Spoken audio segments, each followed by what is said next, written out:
जी बिल्कुल, रात का लोग भी मना अस्सलाम लेते हैं। वालेकुम वरहमतुल्लाहि वबरकातुहू।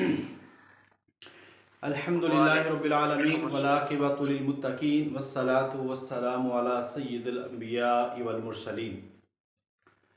लाखों करोड़ों दुरूद सलाम नबी पाक सल्लल्लाहु अलैहि वसल्लम की ज़ात पे और आपके आल पे। मोहतरम स्कॉलर्स, उम्मीद करता हूँ आप अल्लाह के फजल से खैर वफ़ीयत के साथ होंगे और अल्लाह ताला हम सबको, हमारे अहले खाना को, हमारे माँ बाप को अपनी हिफ्ज़-ओ-मान में रखे, हमारे बच्चों को अपनी हिफ्ज़-ओ-मान में रखे। आमीन। लेक्चर इस्लामियात का जो एक सब्जेक्ट है, कल अल्हम्दुलिल्लाह उसके बारे में जो आखिरी जो दिन था अप्लाई करने का वो मुकम्मल हुआ और देखा ये गया है कि 6000 समथिंग जो एप्लीकेशंस हैं, यानी कि 6500 कर ले, वो इस दफ़ा तकरीबन 60 सीट्स के लिए वो अनाउंस उन लोगों ने अप्लाई किया है। अब देखा जाए तो पिछले चंद सालों में जो लेक्चरर के लिए लोग अप्लाई करते थे उसकी बनिस्बत यहाँ पे कोई 4 से 5000 तादाद जो है वो कम है। तादाद चाहे 10,000 कम हो, हमें इससे फ़र्क नहीं पड़ता। मैंने जो अपनी क्लास को और अपने दोस्त बाप को जो अल्हम्दुलिल्लाह हम कोलीग हैं, जो हमने एक वर्क करना है, हमारा वर्क इस नौइयत का हो कि हम आसानी के साथ पब्लिक सर्विस कमीशन का टेस्ट ना सिर्फ पास बल्कि हाईएस्ट मार्क्स लेने वाले हों। कोई उस पर अप्लाई करे या ना करे, कोई टेस्ट दे या ना दे, हमें इससे फर्क नहीं पड़ता। क्योंकि सर आपकी अक्सर लोग आवाज़ जब ये थोड़ी होता सी है आती कि इतने लोगों ने अप्लाई नहीं किया या इतने कम लोग हैं, देखिए आपको जस्ट एक ही सीट चाहिए और आपने उस सीट के लिए अपनी भरपूर कोशिश करनी है और इंशाअल्लाह ताला अल्लाह ताला इन कोशिशों के बदौलत ही कामयाबियां और कामरानियां देने वाला है। आज और कल आपने मुहाज़रात कुरानी पे आपने एक तफसीलन डॉक्टर इमरान हयात साहब की डिस्कशन सुनी और वो लेक्चर्स भी आपको शेयर किए गए और इससे पहले अल्फौजुल सर, कबीर। आपकी आवाज़ स्लो आ रही है। मेरी आवाज़ जी सर। ठीक है, वैसे तो मैं चेक कर लेता हूँ नेट का भी, तो ओवरऑल तो नेट भी वैसे मेरे पास ठीक है सर। ओवरऑल ठीक आ रही है आपकी आवाज़ जी। चले खैर, अभी ज़रा तवज्जो से सुनिएगा, आज कुछ डिस्कशन है और बाकी हमारे जो कुछ इंपॉर्टेंट क्वेश्चन है जो कुरान के जनरल क्वेश्चन बनते हैं, हमने बहुत हद तक आपको पढ़ा दिए। अल-फौजुल कबीर फी उसूल तफसीर ये वाला और इमाम शाह वलील्लाह रहमतुल्लाह अलैह के बारे में मैंने बड़ी बेहतरीन जो एक चैप्टर है वो आपको भेजा है। अगर आप उस चैप्टर को कर लेते हैं तो कोई एक सवाल भी वहां से मिस नहीं हो सकता। तो इमाम शाह वलील्लाह रहमतुल्लाह अलैह और अल-फौजुल कबीर जो है ये 4 से 5 नंबर का आपका पेपर है। आप इसको जितना अच्छा देख सके वो देखिएगा, क्योंकि इसी में से पेपर जो है वो जरूर आएगा। अभी हम जो बात करेंगे वो बेसिकली क्लास तो हमारी डिस्कशन क्लास है, मगर कुछ सर आवाज़ नहीं आ रही है क्लियर। सर जी आज आवाज़ का इशू है सर, पहले कभी। अल्लाह ताला खैर फरमाए। सर्दियों की वजह से वैसे तो नेट का और क्लासेस का कभी भी हमें डिस्टर्बेंस नहीं रही, अल्हम्दुलिल्लाह हमारी बहुत स्मूथ क्लासेस चलती हैं जितनी भी हम पढ़ाते हैं। ये कुछ सर्दियों की वजह से भी कुछ शायद मामलात इस वजह से थोड़े से टफ हो रहे हैं और सर्दियों में ये पहली दफ़ा इतनी क्लासेस हैं जी। तो आज हम कुछ क्लास में जो डिस्कशन करना चाहते हैं बेसिकली तो वो है, मगर अब बात यह है कि मैं यहाँ पे अकेला डिस्कशन नहीं कर सकता क्योंकि आप माशाल्लाह बहुत ज़्यादा है और फ़ायदा इस डिस्कशन का इतना होगा क्योंकि मैंने कल रात 2 बजे तक मैंने मेहनत करके और सारे रोल नंबर लगा के कोशिश की है कि आप सबके ग्रुप बन जाए, क्योंकि इस वीक में आपकी प्रेजेंटेशंस हैं और मैं अल्हम्दुलिल्लाह अपनी हस्बे इस्तात में बड़ी कोशिश कर रहा हूँ। तो आज अल्हम्दुलिल्लाह ग्रुप एडमिन और आपके ऊपर प्रोफेसर्स भी वो भी आपके ग्रुप में ऐड कर दिए जाएंगे। कल से ये ग्रुप जो है वो आपके फंक्शनल हो जाएंगे इंशाअल्लाह। उसके बाद आपकी जितनी भी डिस्कशन होगी वो 15 से 16-17 लोगों के दरमियान होगी। हर बंदा 10-10 सवालात जो है वो ग्रुप में भेजा करेगा ग्रुप एडमिन जो है वो रोजाना नहीं तो हर दूसरे दिन एक डिस्कशन क्लास लेंगे, उसका टाइम आप खुद रखेंगे और अपनी मर्जी से, और ये कंपलसरी तो सब के लिए है, मगर अगर किसी को कोई मसला है तो वो अगर कोई कभी कभार रुखसत ले सकता है तो ग्रुप एडमिन से ही लेगा। बाकी उसमें रोजाना की बुनियाद पे हम जो है ना कोशिश ये कर रहे हैं कि एक टॉपिक को जो डिस्कस किया जाए उस पे कम से कम 50 से 60 या 80 या 100 सवालात जो है ना वो हमारा एक टॉपिक क्लियर हो, उसमें ये हमने डिस्कशन करनी है। फिर आपकी प्रेजेंटेशन होनी है और हर बंदे को 5 मिनट मिलेंगे जो ग्रुप एडमिन देंगे, और 5 मिनट के अंदर उसने अपने टॉपिक को प्रेजेंट करना है, और इसके साथ साथ फिर आपसे क्वेश्चनिंग करेंगे। आपके अंदर कॉन्फिडेंस, और वो सारी की सारी कॉन्फिडेंस जो है वो आप अपने सब्जेक्ट से मुतल्लिक चलेंगे, ओवरऑल नहीं होगा, ठीक है। तो बाकी आपके टेस्ट ये सारी चीजें इंशाल्लाह होती रहेगी। तो मैं मिसाली मिनी ग्रुप के हवाले से बहुत पुरुमीद हूँ। एक दिन होगा आपका जो प्रोफेसर होंगे हमारे वो क्लास लिया करेंगे जिसमें वो डिस्कशन भी करेंगे, आपको बताएंगे भी और आपको सवालात भी बताएंगे, सुनेंगे आपसे। ये सारी चीजें हमारे प्रोसेस में हैं। तो बस ये है कि अब इंशाल्लाह ताला हम इसको लेके चले, और अब इसके बाद किसी को रोल नंबर नहीं मिला फला, हमने हर मुमकिन कोशिश की है, आज रात तक मजीद कर देंगे। अगर किसी का कोई मसला है कल से हम ये चीजें नहीं डिस्कस करेंगे, कल से प्रॉपर काम होगा इंशाल्लाह। तो अभी कुछ क्वेश्चन है मैं अभी जो डिस्कस करना चाह रहा हूं कि जो सवालात हैं वो आपको कुछ बता दिए जाए। ये वो सवालात हैं जो पेपर के अंदर अल कुरान व उलूमुल कुरान के हवाले से आमतौर पर आ जाते हैं, ठीक है, और इसका इल्म ये होना जरूरी है। इसमें कुछ सवालात ऐसे हैं जिसको हम कह सकते हैं कि कुछ सूरतों के नाम हैं, ये सिर्फ आप सबको आते हैं, याद दहानी करानी है, और इनके जो मारूफ नाम हैं वो आपको बताने हैं, ठीक है। अब ये देखते जाए, सबसे पहले यहां पे है आप मारूफ सूरत है सूरतुल फातिहा। अब सूरतुल फातिहा जो है इसके मुख्तलिफ नाम हैं। इसको बाबुल कुरान भी कहा जाता है, कुरान का दरवाजा, ठीक है। इसके अलावा और भी नाम है, मारूफ नाम है सब मसानी, 7 बार बार पढ़ी जाने वाली आयात। ये वो नाम है जो पेपर में पूछे जाते हैं और इसके बारे में सवाल आ चुके हैं, क्योंकि मैं वो सवालात करवाता हूं जो मेरा पैटर्न है कि मैं पीपीएससी के अंदर आने, और ये इंशाल्लाह सुनने से आपको याद हो जाएंगे इंशाल्लाह। इसके बाद सूरतुल बकरा है। सूरतुल बकरा जब आप देखते हैं तो इस सूरत में बहुत ज्यादा जो नाम है वो फुस्तातुल कुरान और सिनामुल कुरान, ये मारूफ नाम है, ठीक है। और इसके साथ साथ जब आप सूरह यासीन की तरफ जाते, सूरह रहमान की तरफ जाते हैं और सूरह यासीन की तरफ जाते हैं तो कल्बुल कुरान और रूहुल कुरान, ये नाम आपने याद रखने हैं। इसमें से एक सवाल के चांसेस होते हैं 90% कि इसमें से कोई एक सवाल जो है आ जाता है।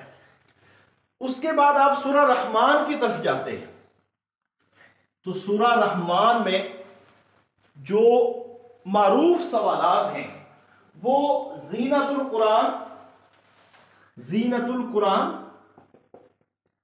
और उरूसुल कुरान, कुरान की दुल्हन, ये सवाल पिछली दफा भी आया है। अब ये तकरीबन 8 नाम बनते हैं मारूफ, तो आपने इनको लाजमी याद रखना है। इसमें से आपको कोई एक सवाल जो है ना वो आ सकता है। मैं बस मुख्तसर से मगर जामी चीजें यहां पे आपको करवा जा रहा हूं, ठीक है। इसके बाद आप देखते हैं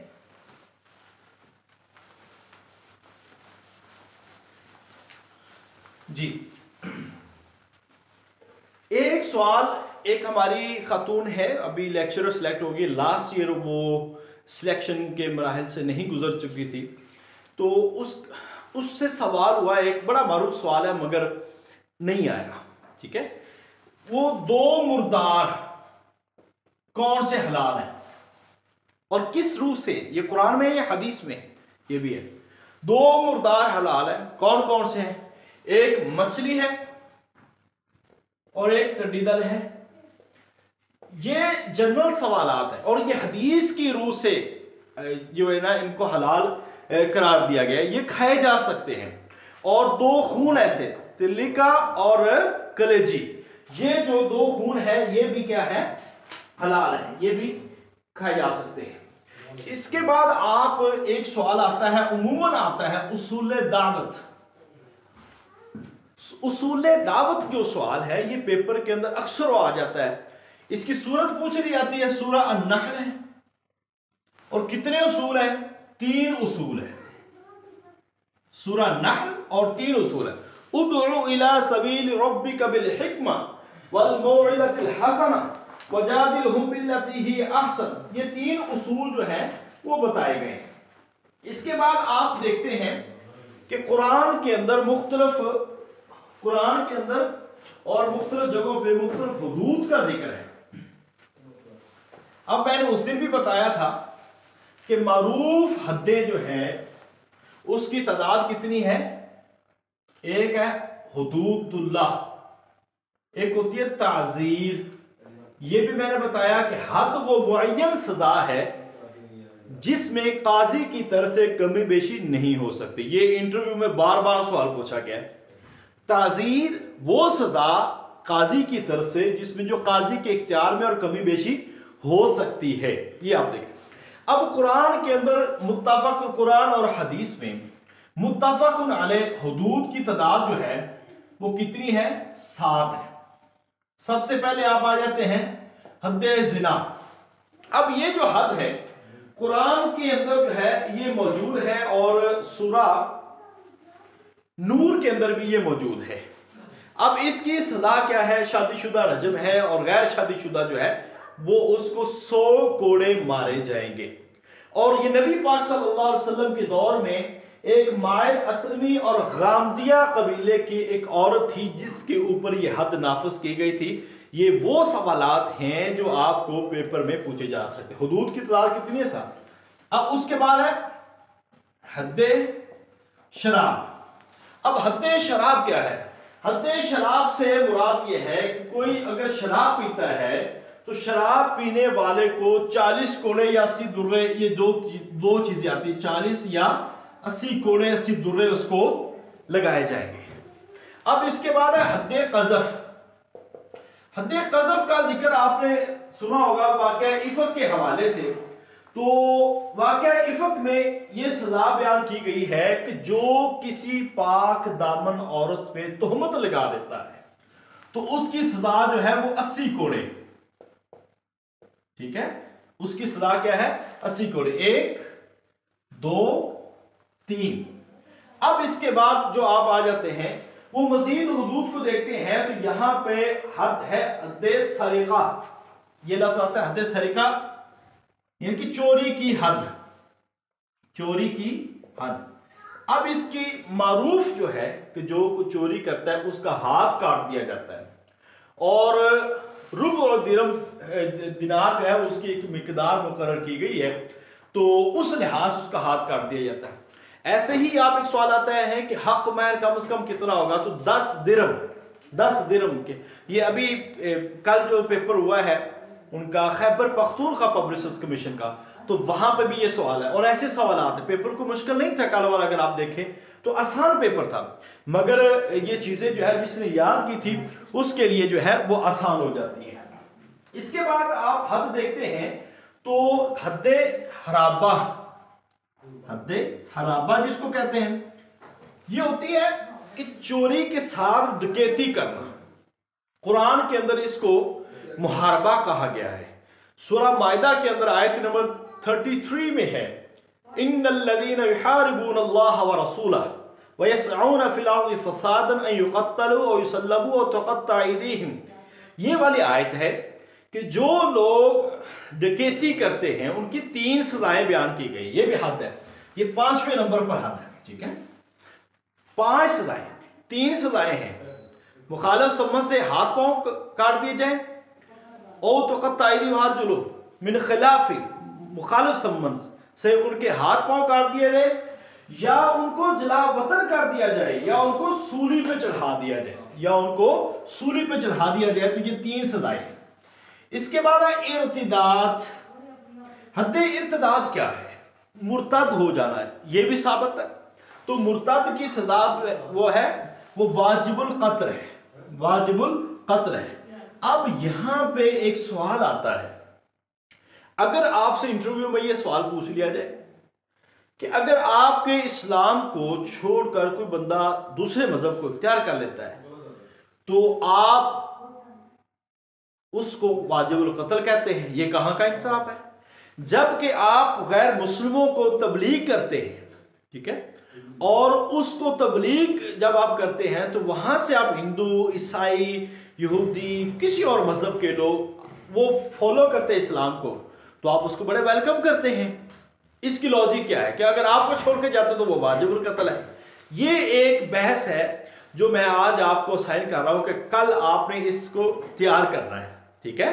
तो वाजिबुल कत्ल, और दूसरी बात एक इसमें है, ये वाजिबुल कत्ल है, अगर बंदा है तो फिर कत्ल कौन करेगा, ये भी प्रॉब्लम है। यहां पे बेस्ट जो ऑप्शन यही होता है, याद रखिएगा, कि कोई भी मुअय्यन सजा या हद नाफिज करना ये किसी इंसान का जाती मसला नहीं है। और यही वजह है कि जब हम गैरत के नाम पे कत्ल होते हैं, जब बाकी जो कत्ल का बदला कत्ल होता है, उसकी वजह एक नाइंसाफी होना, इंसाफ जल्द ना मिलना, नो डाउट यही है। मगर जब आप देखते हैं इसको डिफरेंट पॉइंट ऑफ व्यू से, तो ये जो भी सजाएं हैं या जिसको भी सजाएं देनी है, ये काम काजी का है, ना कि हर इंसान का इनफरादी तौर पर। इसी लिहाज से हुर्मत रसूल के हवाले से हमारा यही मौक़िफ़ रहा है कि अगर कोई मुल्क में कोई हुर्मत करता है, मुल्क से बाहर करता है, तो ये स्टेप लेना या किसी बंदे को पकड़ना, उसके ऊपर सजा लागू करना, ये अवाम का मसला नहीं है। जैसा कि आप तांदलावाला में हुआ, जैसा कि लाहौर यूहन्नाबाद में हुआ, जैसा कि कसूर में हुआ, जैसा कि पेशावर में हुआ, जैसा कि सियालकोट में 2 बच्चों के साथ हुआ। तो ये एक इश्यूज हैं जो इस्लामिक पॉइंट ऑफ व्यू से बड़े समझे जाने वाले इशू है। देखिए, कोई भी करता है तो हमें यह हक नहीं पहुंचता कि हम उसको कत्ल करें, ठीक है। हमें यही हक है कि हमारे पास एक आइन है, एक इदारा है, हमारे पास सुप्रीम कोर्ट है, और हमारे पास जो कानून है, अगरचे नाम का है, हम उसकी बात नहीं कर रहे। वहां पे जहां पे जब इंटरव्यू आप दे रहे होते हैं, वहां पे आप एक पब्लिक सर्वेंट के तौर पर वहां पे अपने आप को रिप्रेजेंट कर रहे होते हैं। तो आप पब्लिक सर्वेंट जो कि एक मुलाजिम है गवर्नमेंट का, तो उसने गवर्नमेंट की जो पॉलिसीज हैं उसको नाफिज करना होता है। लिहाजा हमारी जितनी भी बात होगी वो गवर्नमेंट की पॉलिसीज के अकॉर्डिंग होगी, उसके मुताबिक होगी। हम अपना देखें, ईमानी लिहाज से, तकवे के लिहाज से बहुत सारी बातें होती हैं जो हम करना चाहते हैं, मगर उस 10 मिनट के अंदर ये ना हो कि आप अपने ईमान को या अपने इस अमल को या अपने ज़ुहद तकवा को सामने ले आए। वहां पे आप ज़ुहद तकवा की हैसियत से नहीं जाने जाएंगे, वहां पे आपकी हैसियत एक पब्लिक सर्वेंट की होगी कि आपको पब्लिक की सेवा के लिए, खिदमत के लिए जो लगाया जा रहा है, तो आप क्या उसको उसके ऊपर पूरा उतर रहे हैं या नहीं उतर रहे।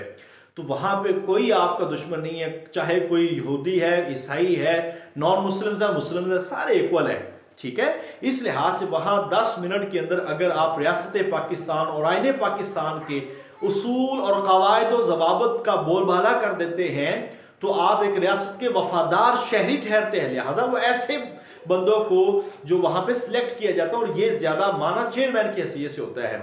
लिहाजा जब 10 मिनट आपने निकाल लिए तो अल्लाह आपकी सिलेक्शन कर दे। सारी जिंदगी दीन का काम करना है, ये बड़ी बात है। सारी जिंदगी आप दीन का काम करेंगे, अपनी मर्जी से करेंगे, फिर आपको मसला नहीं होगा। इसलिए बहुत ज्यादा वहां पे एहतियात करने की जरूरत है। ये टॉपिक इसलिए मैंने आपको बताया कि पिछले इंटरव्यूज में ये चीजें वहां पे डिस्कस हुई हैं, तो आपको ये पता होना चाहिए।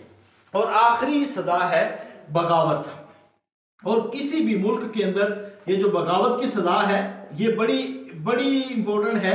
और अभी आप ये समझ लें कि जैसा कि इमरान खान के हवाले से और 9 मई के हवाले से और बाकी ऐसे कई लोगों पे मुकदमात हुए हैं जिनको आप कह सकते हैं कि बगावत के हवाले से उनको लिया गया है। एक सेकंड,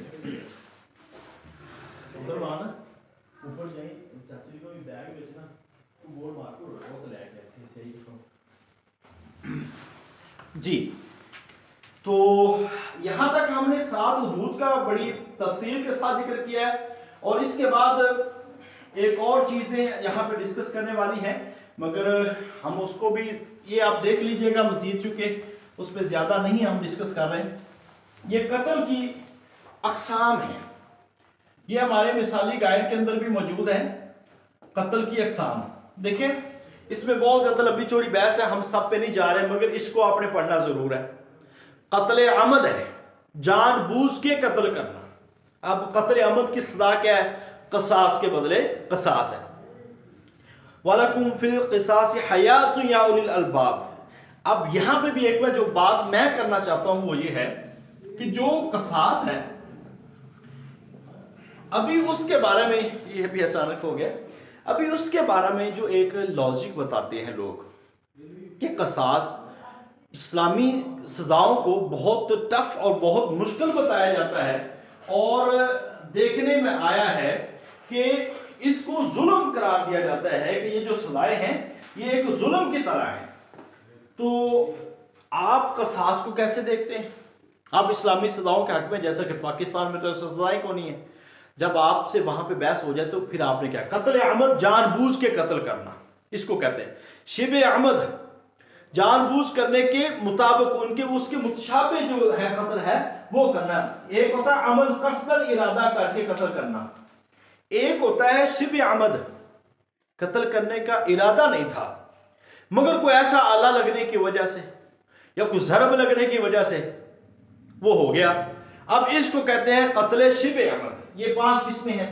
इसके बाद आप कत्ल खता, मसलन कत्ल खता यह है कि किसी को आप तीर लगा देते हैं, या तीर लगने से आपने निशाना किसी और को लगाया, अब तीर बमाना गोली होगी, आपने निशाना किसी और को लगाया, लग किसी और को गया, ये कत्ल खता है। तो ये 3, कत्ल अमद, शिबे अमद, कत्ल खता और कत्ल खता के कायम मुकाम। अब इसको वो कहते हैं कि कत्ल खता के कायम मुकाम ये है, फर्ज कीजिए जिसके अंदर उसका कोई अमल दखल ही नहीं था, ठीक है, तो जैसा कि कोई बंदा सोया हुआ है या कोई चीज उसके हाथ से चल गई, ठीक है, हाथ से वैसे चल गई, चलाना मकसद नहीं था, किसी को निशाना नहीं लगाया, कोई किसी के ऊपर गिर गया, कोई नुकसान हो गया, इसको कहते हैं कत्ल खता के कायम मुकाम। और 5वां जो होता है कत्ल सबब। कत्ल सबब क्या होता है? सबब ये होता है कि जो कत्ल होने की वजह बन जाए। फर्ज कीजिए आपका इरादा नहीं था मगर सबब ये था कि फर्ज कीजिए आज घर में गैस है या बिजली है, कोई तार नंगी कर दी, रस्से में रख दी और वो रास्ता था आने जाने वाला, तो वहां से कोई आया और बिजली से चिपट गया और मर गया, ये अब कत्ल सबब ठहरा।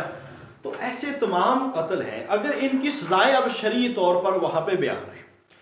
अब जो पॉइंट ये है कि जो इस पे एतराज किया जाता है कि इस्लाम की सजाएं तो बहुत सख्त हैं, इसीलिए तो आज सऊदी अरब के अंदर देखिए वो लोग कहते हैं कि ये तो बड़ी जालमाना सजाएं हैं। वजह क्या है कि आप वहां पे बताएं, लॉजिकली जवाब दें कि जो क़िसास है ना, असल में हकीकत में यही जिंदगी है। आज पाकिस्तान के अंदर अगर इन सारे जुराइम की शरह ज्यादा है, कत्ल गारत की ज्यादा है, उसकी वजह यह है कि हमारे लोगों पे जो कानून है, जो क़िसास है, वो नाफिज़ ही नहीं है। अब अमीर तबके को पता है कि हमने पैसे दे के या कोई भी मामले करके कानून को अपने जो है पैसों से खरीद के हमने निकल जाना है, लिहाजा फिर ये जुल्म नहीं रुकेगा। कुरान की ये आयत कहती है कि अल्लाह ने ये फरमाया ना कि वालकुम फिल क़िसास हयातुन या उलिल अलबाब, ऐ अक्ल वालो तुम्हारे लिए जिंदगियां है। एक बंदे को लटका देने से क्या हो जाता है? मुआशरा साफ हो जाता है। एक बंदे को अगर आप मार देते हैं, उसको सजा दे देते हैं, तो बाकी मुआशरा क्या हो जाता है? बच जाता है। इसीलिए अल्लाह ताला ने फरमाया कि क़िसास में जिंदगियां बजाय इसके कि 1000 जिंदगियां तबाह हो, एक उसको सजा दे। सजा वैसे भी नहीं देनी हमें, वैसे बंदे को लटका दे, यानी कि जिसने गुनाह किया है उसको उसके गुनाह की प्रॉपर सजा मिल जाए, तो उस वजह से उसको दिया जाए।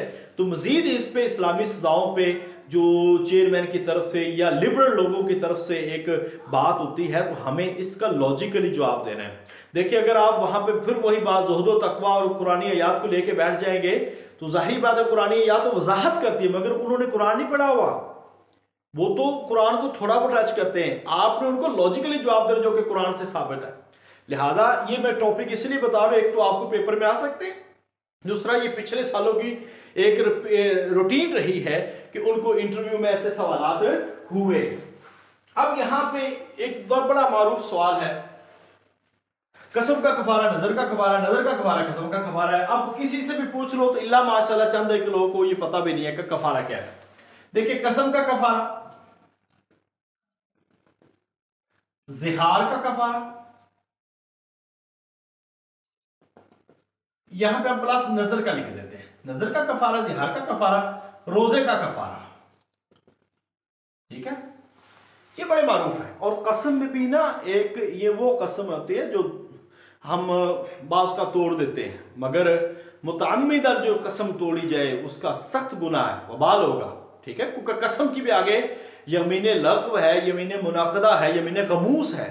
जो गमूस है ये इंतहाई खतरनाक कसम है, ठीक है। ये तीनों किस्में भी आपको ज़हन में होनी चाहिए। मुनाक़दा कौन सी है? लग़्व जो हम बातों में अल्लाह की कसम, अल्लाह की कसम में आया से मैं गया से, ठीक है। आप किसी काम पे इरादतन कसम उठा देते हैं और फिर उसको तोड़ते हैं, मैं करूंगा, ये किया है, तो ये बहुत भारी कसम और इसका कफारा भी अदा करना होता है। नजर और कसम का कफारा क्या है? देखें, इसमें आप 10 मसाकीन को खाना खिलाना या कपड़े पहनाना है, खाना या पहनाना, एक गुलाम आजाद करना, ठीक है, या इसमें है 3 दिन के रोजे, ये इसका कफारा है, कसम का और नजर का। जिहार का कफारा क्या है? जिहार आपको पता है कि हजरत खौला रज़ी अल्लाह तआला अन्हा के हवाले से का जिक्र आता है जिहार का। क़द समिअल्लाहु क़ौलल्लती तुजादिलुका फ़ी ज़ौजिहा व तस्तकी इलल्लाह, वो अल्लाह से शिकायत कर रही थी, तो अल्लाह की तरफ से वही है नबी पाक सल्लल्लाहु अलैहि वसल्लम पर जो झगड़ रही थी कि जिसके खामद ने जो है जिहार कर लिया था। अब जिहार का जिक्र 2 जगह पे है, एक सूरा अहज़ाब के अंदर है और एक सूरा जो है मुजादिला के अंदर है। मुजादिला का लफ्ज़ी माना ही झगड़ा है, ये भी याद रखिए। हजरत खौला का, अब जिहार का अगर कोई इंसान, पहले तो ये था इस्लाम से कबल तलाक हो गई, अब उसूल बदल गए, शरीयत में तब्दीली हुई और अल्लाह ताला ने, मगर ये अमल सख्त है को इंसान अपनी बीवी को अपनी माँ से निस्बत दे देता है या अपनी माँ की तरह कह देता है, तो इसका कफारा, ये वाकया भी हुआ था, ये भी आपने वाकया जिहार भी अच्छी तरह जहन में रख के जाना है कि वाकया जिहार जो है वो कब हुआ और इसका कफारा क्या है। अब देखें, इसमें भी गर्दन आजाद करना, और ये पूछा जाता है इंटरव्यू में कि आप गर्दन आजाद करने से क्या मुराद है। यहाँ पे और भी सवाल हैं गुलामों के हवाले से, लौंडियों के हवाले से, ये इंटरव्यू के सवाल आता है, ये अभी अभी जहन में रखते जाए तो, यानी कि लौंडी उस वक्त की उनसे निकाह हो सकता है, क्या आज की लौंडी से निकाह हो सकता है? अब लौंडी बमाना अगर हम किसी इलाके को फतह कर लेते हैं, ठीक है, तो क्या उसके बाद उनकी औरतों से निकाह हो सकता है? या निकाह तो लौंडी से जिनके ऊपर हमारे दाने हाथ मालिक हो जाते हैं, जो हमारी मिल्कियत में आ जाए, तो उनसे तो निकाह भी कंपल्सरी नहीं है। तो क्या आज वो हो सकता है या नहीं हो सकता? गुलामी के कॉन्सेप्ट पे लाजमी चेयरमैन सवालात कर लेते हैं। इस टॉपिक को, ये तीन चार टॉपिक अगर सर शौकत साहब सुन रहे हैं तो या और कोई दोस्त सुन रहा है तो ये टॉपिक अभी जहन में रख ले। मेरे जहन में अचानक आए, ये सवाल बड़े हुए हैं, तो चूंकि मैंने अपनी असाइनमेंट्स में आपको ये देने हैं और हम इस पे एक अच्छी डिबेट करेंगे इंशाअल्लाह ताला। लौंडी आजाद का, गुलाम आजाद का दर, आजकल के दौर में जो जेलों में बेगुनाह लोग पड़े हुए हैं उनको हम कह सकते हैं गर्दन आजाद करना। उसके बाद 60 रोजे हैं और ये लगातार है, 60 रोजे लगातार, और इसके बाद जो है यह 60 मिस्किनों मसाकीन का खाना है, औसत दर्जे का जो खाना है। और रोजे का कफारा भी यही है, आप 60 रोजे, एक रोजा अगर जानबूझ के छोड़ देते हैं, तोड़ देते हैं, तो उसका कफारा क्या है? फिर भी उसके सवाब को वो कभी भी नहीं पहुंच सकता। तो ये मारूफ सवालात हैं जो बड़े ही अहम है, जिसके बारे में आपको पता होना बहुत जरूरी है। अब आ जाए आप एक बड़ी सूरतों के हवाले से, ये चीजें हैं, ये मेरे पास नोट्स हैं, उसमें हमने काफी चीजें ये लिखी हुई हैं अल्हम्दुलिल्लाह। तो इस लिहाज से हम थोड़ी चीज़ें आपको बता रहे हैं। अब आ जाते हैं सूरतें। अब सूरतें 4 तरह से हैं, इसके बारे में भी सवाल आने के 80% चांसेस है।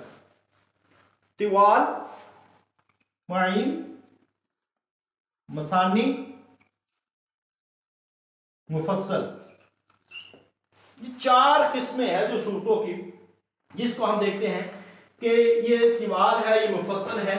अब कुरान मजीद की जो 7 बड़ी सूरतें हैं, 7 बड़ी सूरतें, उनको हम क्या कहते हैं? तिवाल। ठीक है, ये आपने याद कर, कुरान की 7 बड़ी सूरतों को हम कहते हैं ये तिवाल है। और ये सूरत कौन कौन सी है? सूरा बकरा है, सूरा आले इमरान है, सूरा मायदा है, इनाम है, आराफ है, अनफाल है। ठीक है, ये 7 सूरतें हैं। और बाद में इसके अंदर जो है सूरा बरा तौबा को भी कहा है, मगर ये कन्फर्म नहीं है, मगर मारूफ जो जवाब है वो ये वाला आपने लगाना है। कुरान की 7 बड़ी सूरतें, सूरा तौबा तक आप ये कह सकते हैं, ठीक है, या सूरा अनफाल तक आप ये कह सकते हैं। उसके बाद भाई उन सूरतों को कहा जाता है जिनकी आयात की तादाद, आयात जिनकी 100 से ज्यादा होती है, उनको कहते हैं। और इसमें कौन कौन सी सूरतें आती हैं? इसमें सूरा यूनुस से सूरा फातिर जो है ये मौजूद है। सूरा यूनुस से फातिर तक, सूरा फातिर तक ये सूरतें हैं, और तकरीबन ये 26 सूरतें। इसमें कितनी? 7, इसमें 26 हो गए। अब मसानी, मसानी कौन सी सूरतें होती हैं? ऐसी सूरतें जिनकी आयात की तादाद जो है वो 100 से कम होती है, ये मसानी सूरतें हैं। और इसमें आप जाएं तो आगे इनकी सूरतों की तादाद बनती है सूरा यासीन से सूरा काफ तक, सूरा यासीन से काफ तक ये तादाद बनती है। तकरीबन 15 सूरतें इसमें ये वाली आ जाती है। ठीक है, सब मसानी। इसके बाद है मुफस्सल। अब मुफस्सल में 3 तरह से सूरतें हैं। मुफस्सल ज़ारियात से लेकर आगे, क्योंकि सूरा काफ से लेकर आगे ज़ारियात शुरू होती है, ज़ारियात से लेकर अन्नास तक, ये तमाम की तमाम सूरतें ये मुफस्सल कहलाती हैं। और इसमें आया जो सूरतों की तादाद है तकरीबन ये 64 है। अब यहां पे ये ध्यान में रखिए, तिवाल में 7 सूरतें हैं, माइन में 26 है, मसानी में जो 15 है, मुफस्सल में 64 है। 7 पहली बड़ी सूरतें तिवाल और सूरा यूनुस से फातिर मईन, मसानी सूरा यासीन से काफ, मुफस्सल अज़ारियात से नास, 64 सूरतें। अब यहां पे एक है तिवाले मुफस्सल। ठीक है, अब तिवाले मुफस्सल कौन सी सूरतें हैं? इससे मुराद ज़ारियात से लेकर जो सूरा मुरसलात है, ज़ारियात यानी कि इसी से लेकर अल मुरसलात तक, ये जो सूरतें हैं ये इसमें आएंगी तिवाले मुफस्सल। तिवाल मुफस्सल में सबसे लंबी, आप ये देखें तो पहले जो सूरतें आएगी मुरसलात तक, सूरा मुरसलात तक, तो वहां पे कितनी बन जाएगी? ये सूरतें तिवाले मुफस्सल है। और उसके बाद है औसाते मुफस्सल, इसमें है तिवाले मुफस्सल और औसाते मुफस्सल में आ जाती है सूरा नबा से सूरा बय्यिना, सूरा नबा और बय्यिना। औसात वसत से है ना, औसाते मुफस्सल।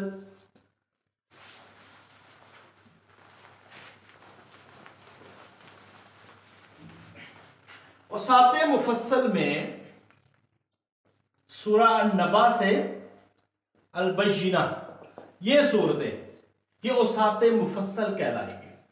और बय्यिना से आगे सूरा तो ज़िलज़ाल से लेकर इसको किसारे मुफस्सल कहते हैं, और ये ज़िलज़ाल से आगे वन्नास तक, यानी कि नास तक, ये आपने जरूर याद रखना है। और मैं आपको ये दावे से कह रहा हूं कि एक सवाल यहां से आ जाएगा, एक सवाल यहां से आ जाएगा आपको, और हर साल आ रहा है, इस साल भी चांसेस हैं, लिहाजा किसी भी पहलू से इसको आपने देख कम नहीं करना।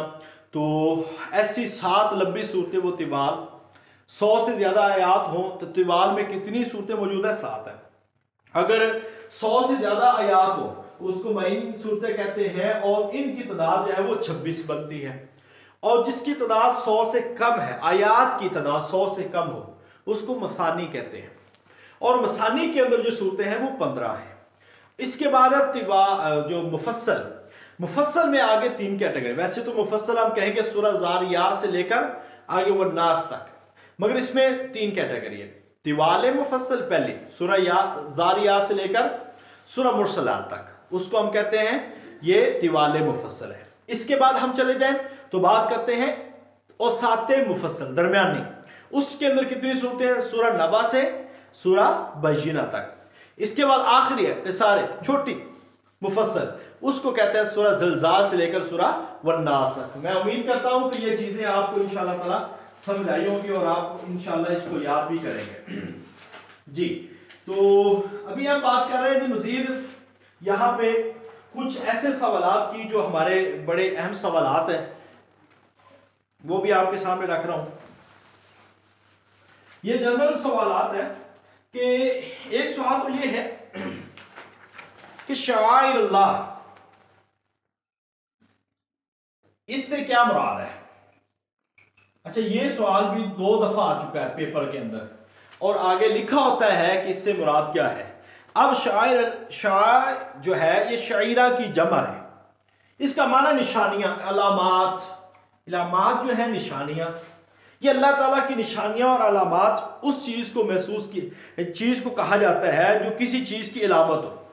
और इस्लाम के अंदर इन अफ़ाल और अमाल को कहा जाता है जो उर्फन एक मुसलमान होने की इलामत है, एक मुसलमान होने की इलामत है। और इसमें अजान है, नमाज खतरा, और ख़ास तौर पर अगर ऑप्शन आ जाए तो सफ़ा मरवा। अब सफ़ा मरवा ये एक मुसलमान के उर्फन ये एक इलामत है बड़ी मारूफ, ठीक है। ये आपने अगर पेपर में, ये क्योंकि कई दफ़ा सवाल ये भी आया हुआ है, तो आपने ये वाला सवाल जो है वो लिखना है। इसके बाद जो कुछ आपको जनरल सवालात पूछे जाएं, तो एक सवाल 2015 के अंदर आया था, खसम, ठीक है। खसम किसे कहते हैं? खसम मुखासमा से है और इसका मतलब होता है बहस करना। वहां उस वक्त तो सवाल आया था मुतकल्लिम, ठीक है, बात करने वाला, कलाम करने वाला। इसके बाद कितमान हक कौन करते थे, यह भी मारूफ सवाल आया हुआ है। कितमान हक, कितमान का मतलब होता है, कितमान होता है छुपाना। हक को छुपाने वाले बुनियादी तौर पर यहूदी थे। कौन थे? यहूदी थे हक को छुपाने वाले, हक को छुपाने वाले यहूदी थे। इस तरह एक सवाल कल भी पेपर के अंदर आया, वम्मल कासितून, कासितून कौन होते हैं? तो कासितून कल पेपर में पूछा हुआ था खैबर पख्तूनख्वा के अंदर। कासितून से क्या मुराद है? ये गुनाहगार मुराद है। कासितून से मुराद क्या है? ये गुनाहगार मुराद है। ये भी आपने लफ्ज ये जहन में रखना है इंशाअल्लाह। अब आगे इस्लामी साल, आपको मैं रोजाना की बुनियाद पे अखबार भेज रहा हूं, अगर आप उसको थोड़ा बहुत मुताला कर रहे हैं तो ये देखिएगा कि आपके लिए इंशाअल्लाह इंतहाई मुफीद होगा। देखिए 12 महीने हैं इस्लामी, मुहर्रम से शुरू होते हैं, मुहर्रम, सफ़र, और इसके बाद आप रबीउल अव्वल, रबीउल सानी, जमातुल उला, जमातुल सानी, रजब, शाबान, रमज़ान, और इसके बाद शवाल, ज़िलक़ादा, ज़ुल्हज्जा, 12 महीने। अब इनमें से मिनहा अर्बातुल हुरुम, 4 महीने जो इसमें है वो हुर्मत वाले हैं। ये कुरान से साबित है। ये भी अगर कोई पूछ लेना तो हुर्मत वाले महीने कुरान से हैं। अब हुर्मत वाले इनको क्या कहा जाता है? ये हरबे फुजार। अब भी आप जब सीरत में जाएंगे ना तो वहां पे हम पढ़ेंगे हरबे फुजार, हर्ब जंग, फुजार गुनाहगारों की।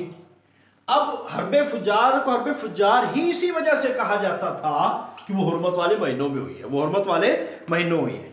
अब ये 3 महीने इकट्ठे हैं, ज़िलक़ादा, ज़ुल्हज्जा, मुहर्रम, और इसके साथ आप कह सकते हैं रजब। ये 4 वो महीने हैं जिनको इस्लामी तारीख के अंदर क्या कहा जाता है। ये भी सवाल आया हुआ है। ज़ुल्क़ादा, ज़ुल्हज्जा, मुहर्रम और रजब, ये 4 महीने हैं जिनको हम हुर्मत वाले महीने कहते हैं। वैसे आपको इन तमाम का पता होना भी चाहिए और पता होना ज़रूरी है, क्योंकि ये थोड़ी थोड़ी चीज़ें इसके बारे में सवाल हो जाते हैं। अब इसके साथ एक और चीज़ है, शिकारी के मसाइल या शिकार के मसाइल या अहले किताब के साथ निकाह के मसाइल। ये भी सवाल आया कि अहले किताब के साथ निकाह ये हो सकता है किस कुरानी सूरत के अंदर मौजूद है? ये सूरह अल माइदा के अंदर मौजूद है, ठीक है। और अहले जो शिकार के मसाइल हैं उसका जिक्र कहां पे है? ये सूरह अल माइदा के अंदर है। अब शिकार के 3 जो शर्तें हैं, और ये पेपर में सवाल आया है, 3 शर्तें हैं। एक शर्त जो है वो है कि शिकारी जानवर सुदाया हुआ हो, यानी कि जो शिकारी जानवर है, कुत्ता है, कोई बाज है, कोई भी चीज है, उसको सिखाया हुआ हो। ये नहीं है कि आम हो, सुदाया हुआ हो। दूसरे नंबर पर उसे सिर्फ शिकार के लिए छोड़ा जाए, बाकायदा तौर पर उसको शिकार के लिए छोड़ा जाए और छोड़ते वक्त उस पर तकबीर पड़ी जाए, छोड़ते वक्त उस पर तकबीर पड़ी जाए। फिर उसका जो शिकार की हुई चीज है उसको आप खा, अगर जिंदा है तो आप उसको पकड़ के ज़िबा करके खा सकते हैं, अगर मर गया तो फिर भी आप खा सकते हैं। तो इस लिहाज से आपने ये भी याद रखना। और यमीने जो मुनाकिदा है, मैंने अभी जिक्र किया था कसमे का, मुनाकिदा, ये भी सवाल आया कि कौन सी ऐसी कसम है जिस पे कफारा है? वो कफारा है यमीने मुनाकिदा पर। यमीने गमूस की तो माफी मांगनी है, वो तो गुनाह है, इस पे कफारा दिया जा सकता है। और भी कुछ जनरल सवाल है जो अभी आपके सामने इंशाअल्लाह ताला हम थोड़े थोड़े करके रख रहे हैं। तो ये इस वजह से रख रहे हैं क्योंकि ये सवाल जो है ये पेपर के अंदर आ जाते हैं। अब यहां पे एक और चीज आपने ध्यान में रखना है कि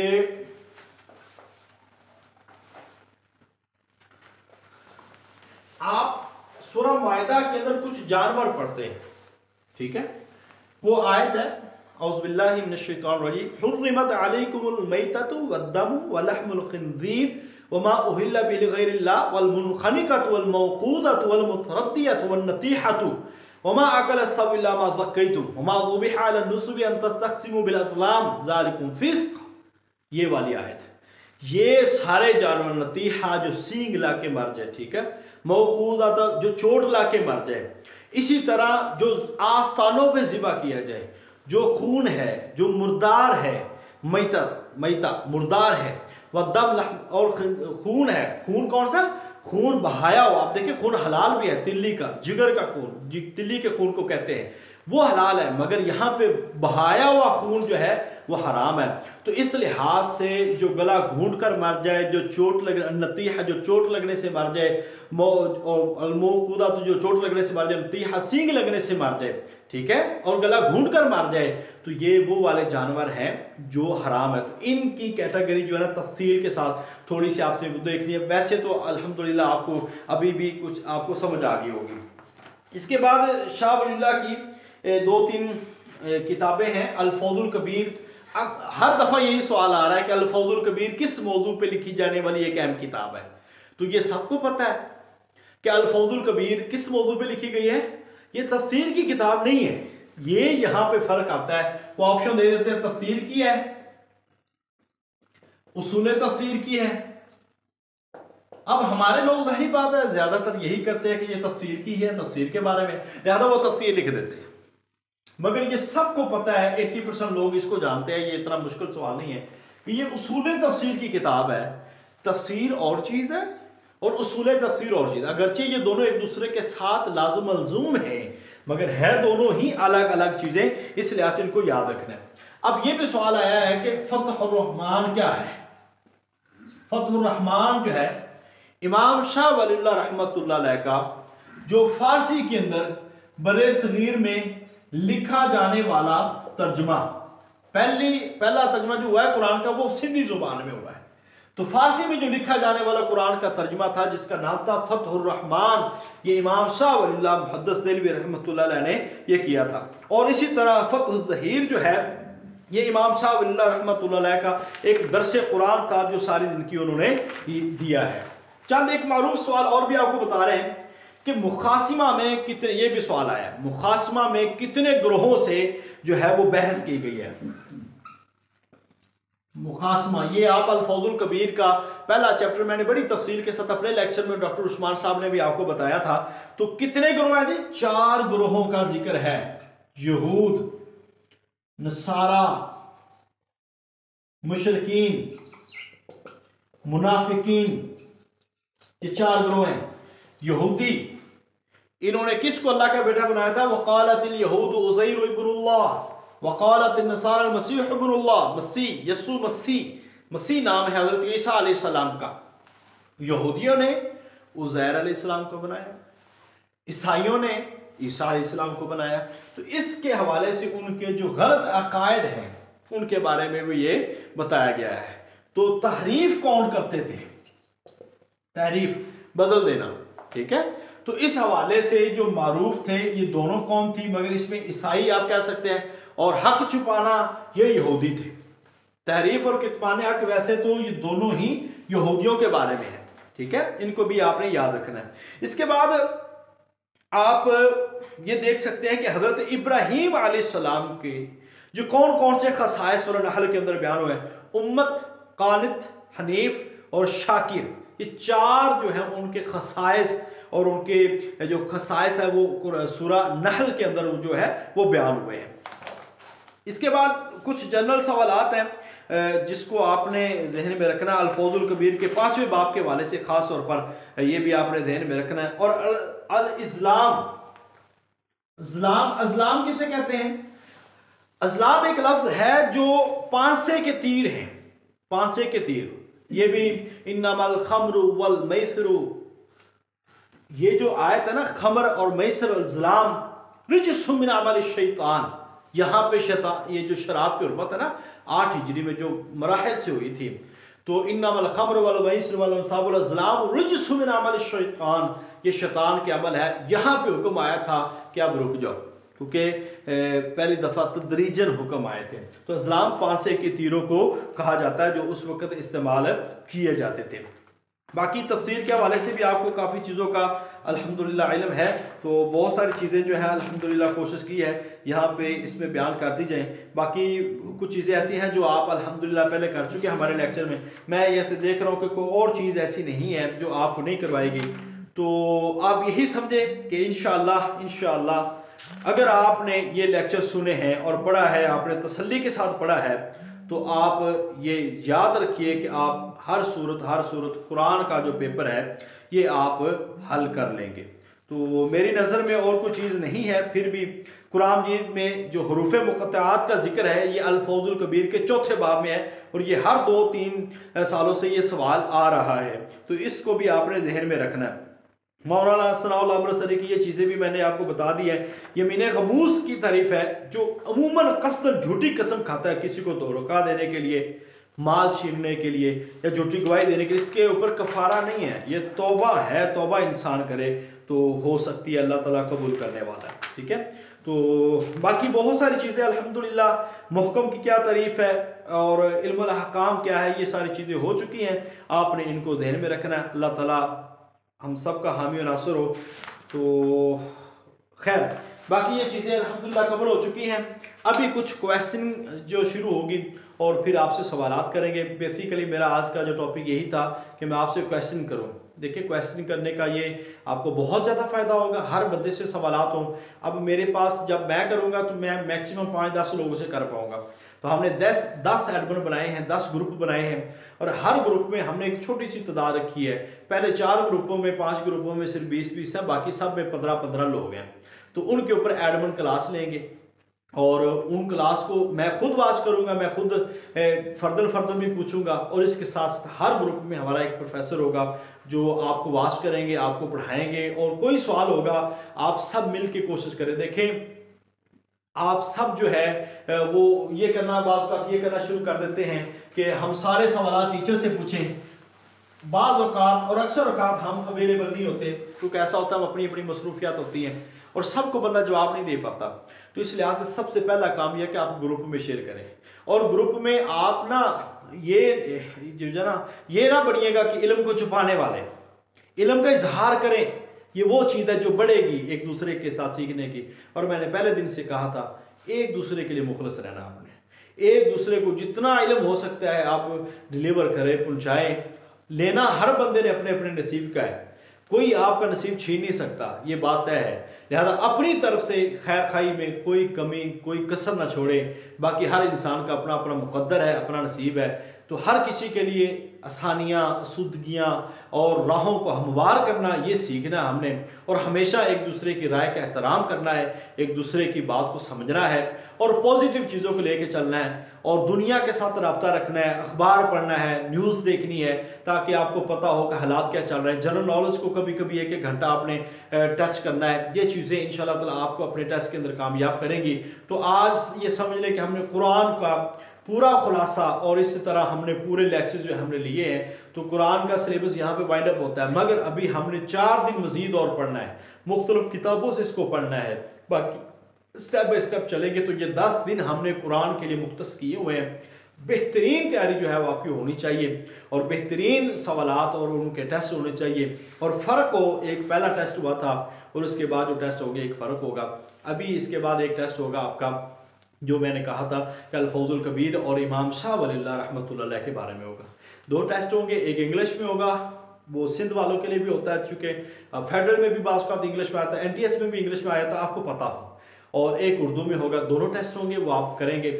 और बाकी फिर भी अपनी तरफ से भरपूर कोशिश है, कमी कोताही हर इंसान में होती है, अपनी तरफ से भरपूर कोशिश करते हैं। अल्लाह ताला हम सब का हामी नासर हो और मिल के काम करेंगे तो एक अच्छा काम होगा। हर बंदे को अपनी अपनी इनफरादी मेहनत करनी है। ये ना सोचिएगा कि ग्रुप में आप ऐड है और बस सारी चीज़ें हो जाएंगी, ऐसे नहीं है।